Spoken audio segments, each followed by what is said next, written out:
सुस्वागतम, नमस्कार। आज मैं आपसे बात करने वाली हूँ अपने एक पर्सनल एक्सपीरियंस के बारे में। जब शिवन्या लगभग साढ़े 4 महीने की थी, तब मुझे वायरल इन्फेक्शन हो गया था।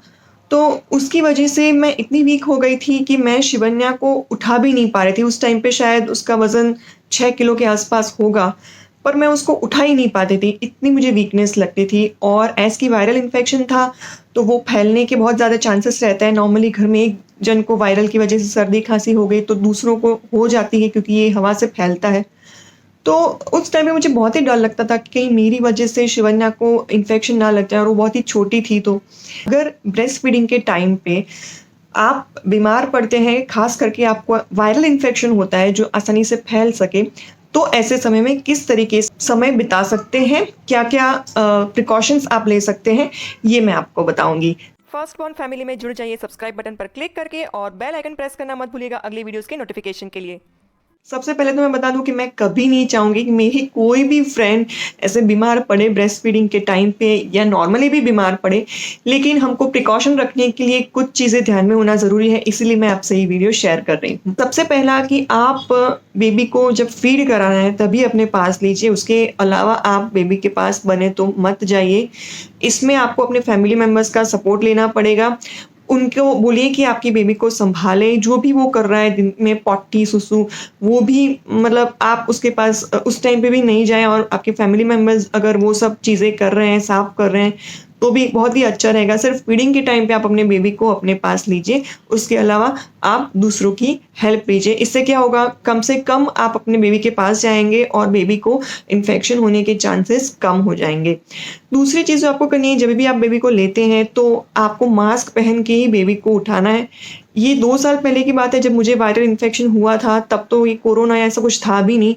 तब मुझे डॉक्टर ने बोला था कि आपको जब भी बेबी को लेने की ज़रूरत पड़े, तो आप मास्क पहन के बेबी को लीजिएगा। ऐज़ की मेरी डॉटर बहुत ही छोटी थी, तो डॉक्टर ने बोला कि बच्चा छोटा है तो माँ के पास आएगा ही, तो आपको जब भी उसको लेने की ज़रूरत पड़े, आप मास्क पहन के उसको लेना, ताकि उसको इन्फेक्शन फैलेगा नहीं। जब भी आप बेबी को अपने पास ले रहे हैं, उससे पहले अपने हाथ जो है स्वच्छ पानी से धोइए और साबुन से धोइए, क्योंकि आजकल तो वैसे भी हाथ धोना बहुत ही ज़रूरी है थोड़ी-थोड़ी देर में कोरोना की वजह से।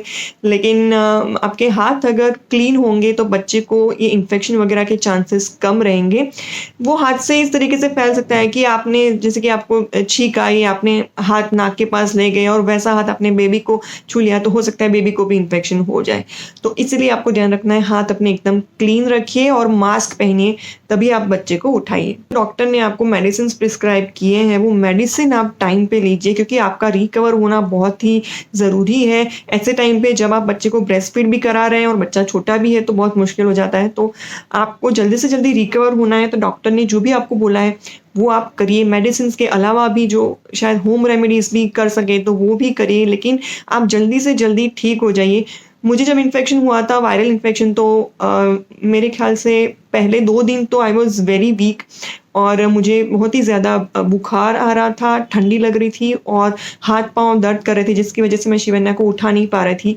और मेरे साथ ऐसा हुआ कि मुझे जो मेडिसिन्स डॉक्टर ने दी, उन मेडिसिन्स से मुझे साइड इफ़ेक्ट हो गया था, तो इसकी वज़ह से मुझे लूज़ मोशन भी हो गए। तो फिर मेडिसिन्स बदलनी पड़ी, तो इस तरीके से 2-3 दिन तो मेरे ऐसे ही गए थे। लेकिन मैं थैंकफुली ठीक हो गई थी। मुझे समय लगा था, लगभग 1 हफ़्ते से ज़्यादा का समय मुझे लगा था, लेकिन मैं ठीक हो गई थी। उसके अलावा जब शिवन्या को रात को मैं सुलाती थी, तब भी मैं उसको उस टाइम में झूले में सुलाती थी, ताकि वो मेरे पास ही नहीं रहे और बहुत ही कम चांसेस रहे उसको कोई इन्फेक्शन लगने के। और मेरी मम्मी खास ध्यान रखती थी कि अगर शिवन्या उठती है तो उसका ध्यान रखे, क्योंकि मैं बहुत ही वीक थी उस टाइम पे।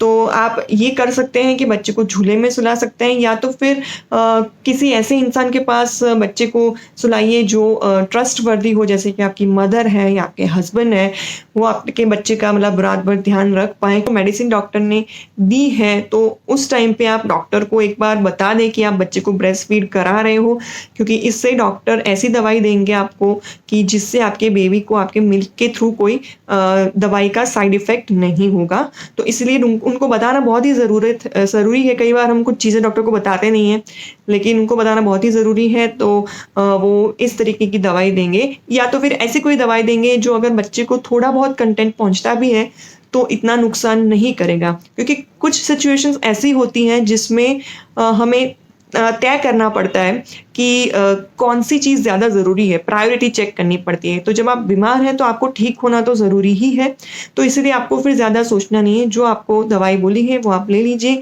और रेगुलर टाइम पे, रेगुलर डेज़ पे लीजिए ताकि आपकी रिकवरी बहुत ही जल्दी हो जाए। उसके अलावा आप आराम करिए। मैं जानती हूँ कि ये चीज़ कई बार डिफ़िकल्ट हो जाती है, क्योंकि काफ़ी लेडीज़ हैं, वो अकेली होती है, उनके 2 बच्चे होते हैं और ऐसे टाइम पे वो नहीं मतलब आराम कर पाती। लेकिन ट्राई करिए, बस मैं यही कह सकती हूँ, ट्राई करिए, आराम करिए और आप जल्दी से जल्दी ठीक हो जाइए ताकि आप अपने बच्चे को आराम से सँभाल सकें। बस ये जो टिप्स है मैं आपको देना चाहती थी, क्योंकि मुझे लगा कि शायद मेरी ये बातें आपको हेल्प कर सके किसी न किसी तरीके से। तो अगर हेल्प की है आपको तो ये वीडियो ज़रूर से लाइक कर दीजिएगा, शेयर कर दीजिएगा और चैनल को सब्सक्राइब करके बेल आइकन पे क्लिक ज़रूर करिएगा ताकि आपको अगले वीडियोज़ की नोटिफ़िकेशन मिले। आप अगर कोई और वीडियोज़ देखना चाहते हैं, अगर मेरी डिलीवरी की स्टोरी आप जानना चाहते हैं, तो मुझे ज़रूर से कमेंट करिए, मैं उसके ऊपर भी वीडियो बनाऊँगी, या और कोई वीडियो आप देखना चाहते हैं तो ज़रूर से कमेंट करिए। तो चलिए मिलते हैं अगली वीडियो में, तब तक के लिए bye bye and do take care of yourself.